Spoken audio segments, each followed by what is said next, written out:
Hello friends, welcome to another Magic Monday. We are nearing on 40 episodes of this series. I hope you guys are enjoying it, and I hope you had a lovely holiday season.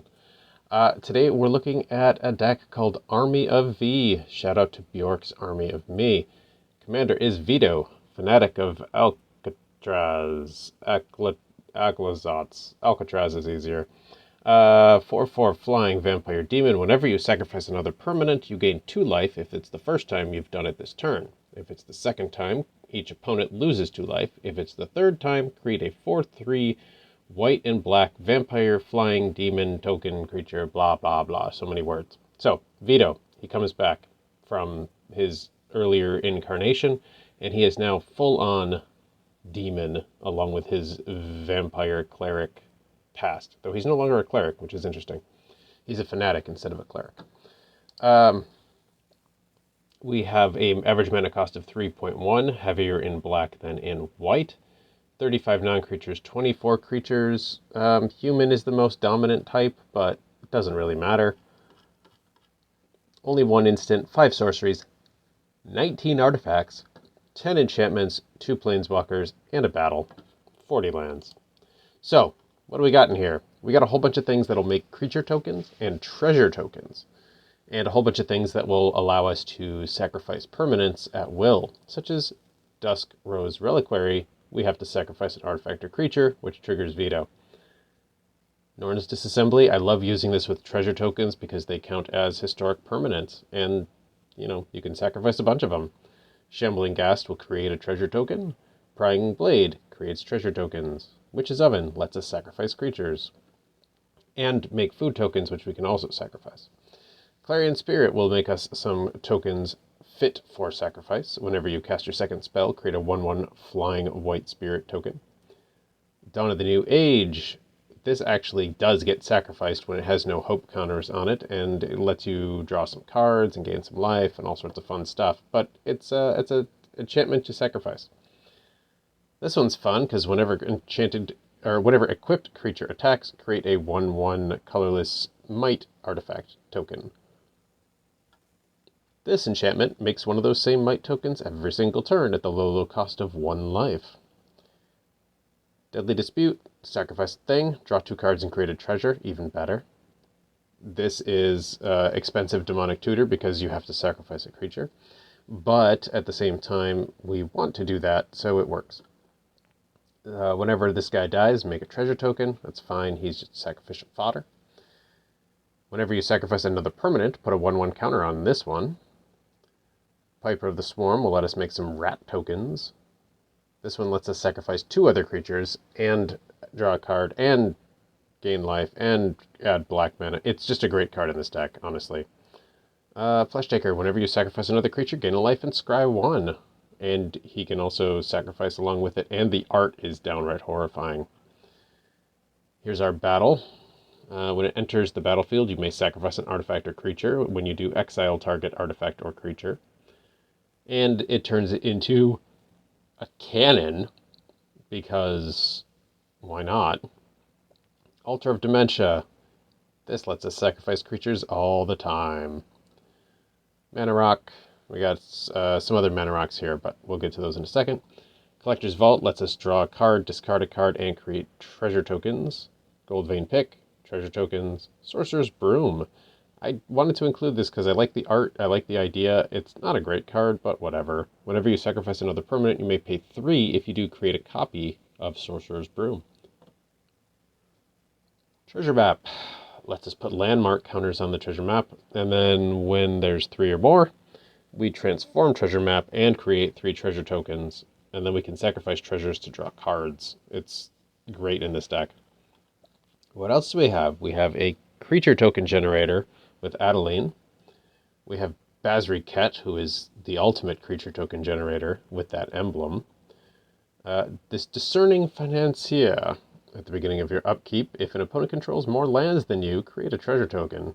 It's nice to have that available. Halo Fountain to make some citizen tokens.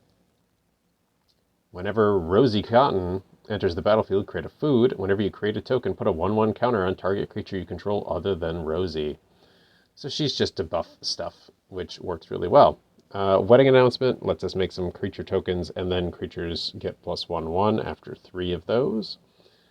This guy lets us sacrifice creatures for the low cost of 1 black.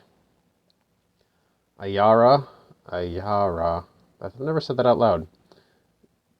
This elf noble, when she or another black creature enters the battlefield under my control, each opponent loses a life, and I gain a life, and I can sacrifice another black creature to draw a card. This one, whenever a creature I control dies, each opponent loses a life, and you gain a life. Very useful. Braids is super fun in here, because at the beginning of your end step, you may sacrifice a thing, and opponent must sacrifice a thing of the same type, or lose 2 life, and I draw a card. That's fun, because it'll trigger Vito, and it's inconvenient to my opponent. Woe Strider, another sacrifice engine here.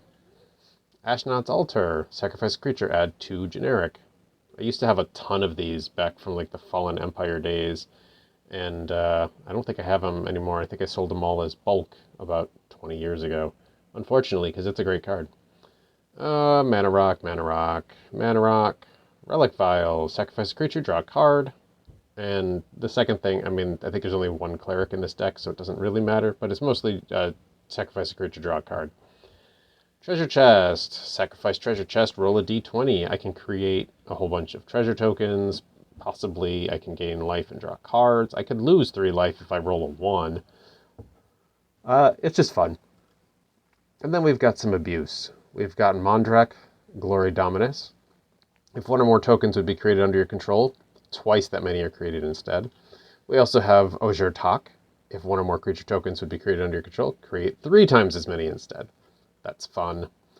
Morel makes creature tokens. Smothering Tithe makes treasure tokens. This makes angel tokens. Erebus. I can sacrifice stuff with it, and I can pay 2 life to draw cards when creatures I control die. And all of this works great with Grave Pact, because that is a tremendous way to control the board. So whenever a creature I control dies, each other player sacrifices a creature. This can get really, really abusive in this deck. We got removal plus treasure token creation here with Grim Bounty. We've got this Grim Hireling. Whenever 1 or more creatures I control deal combat damage to a player, create 2 treasure tokens, and I can sacrifice treasures for removal purposes. This guy's also fun. Whenever another creature you control dies, create a treasure token.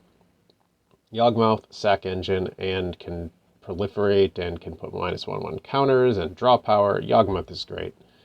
God Eternal Bantu, sacrifice any number of other permanents, then draw that many cards.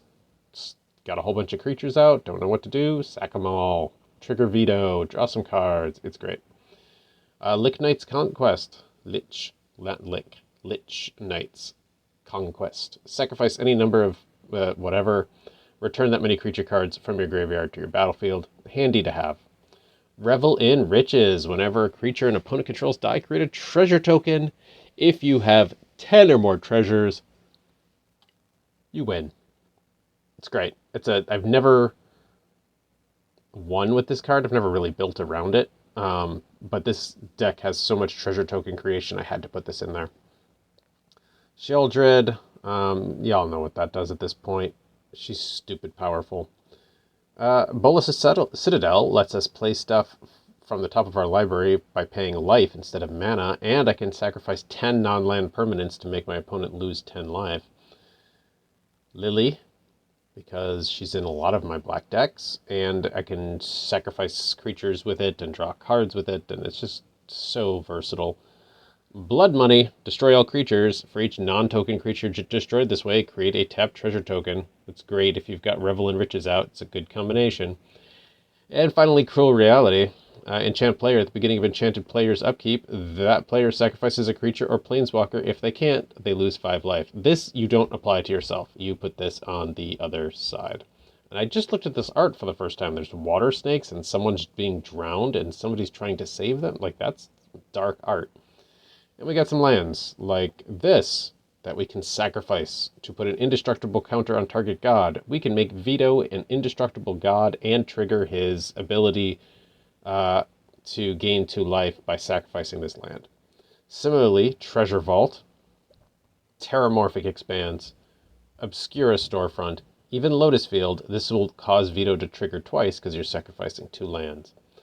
So we also got Phyrexian Tower in here for some black mana generation and some sacrificing, some draw power with the castle, which is such cool art. And we have Barad-dûr, which lets us amass orcs if a creature died this turn, so it's good to keep generating things to sacrifice. So that's the rundown of the deck. It's not the most fun deck I've ever made, but it is pretty fun. You need to have an opponent who's, once the deck starts churning, your opponent's probably going to quit, which is unfortunate, but it is a fun deck to play. It can get a little repetitive, and I think a lot of people are impatient for that. So anyway, that's the deck.